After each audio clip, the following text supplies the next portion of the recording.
शहर के अथवा पुलिस थाने की हद में 2 देशी बनावटी हथियार और 3 जिंदा कारतूस के साथ रशीद खान पठान नामक नामचीन शख्स की अथवा पुलिस वालों ने गिरफ्तार करके जहां पर हथियार छुपाए गए थे वहां पर ले जाके रिकॉन्ट्रैक्शन किया गया, जैसे कि आप देख सकते हो। रिपोर्टर शकील शाह, देखते रहिए आई पब्लिक न्यूज।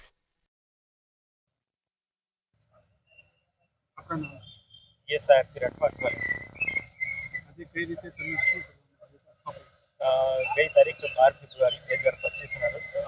આરોપી સઈદ મલિક નામના હતા, એની પાસેથી દેશી બનાવટના 2 હથિયાર તથા 3 જીવતા કારતૂસ મળી આવેલા, જે બાબતે અઠવા પોલીસ સ્ટેશન ખાતે ગુનો દાખલ થયો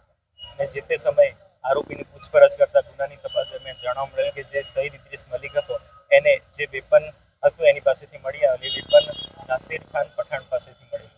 નાસિર ખાન પઠાણ એને રાખવા માટે એટલે નાસિર ખાન પઠાણની તપાસ દરમિયાન નાસિર ખાન પઠાણ પકડાતા એને સદર ગુનાની પૂછપરછ કરતા એને સદર વેપન લાવેલો હતો અને લાવીને બાગેહીરા મસ્જિદ છે ત્યાંના પાર્કિંગમાં ગટરની નીચે રાખેલું હોવાનું જણાવેલું હતું અને ત્યાંથી એને સઈદ ઇદ્રીસ મલિકને આપેલું હોવાનું. એટલે એ બનાવ વાળી જગ્યાનું પંચનામું રિકન્સ્ટ્રક્શન પંચનામું કરવાનું હોય, જે રિકન્સ્ટ્રક્શન પંચનામું આજે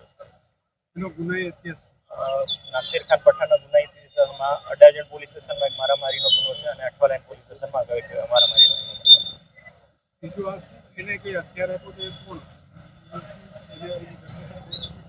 એને જે હથિયાર લાવ્યો છે એ હથિયાર એને બતાવ્યું છે કે સને 2018ની સાલમાં 18-19ની સાલમાં વસીમ બિલ્લા નામના માણસ સાથેથી લાવેલો છે, જે વસીમ બિલ્લાનું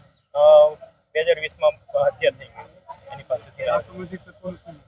અસામાજિક તત્વોને મેસેજ છે કે આવી ગેરકાયદેસર પ્રવૃત્તિથી દૂર રહો, જેથી તમારી અને સમાજને કોઈ જાનહાનિ ના થાય.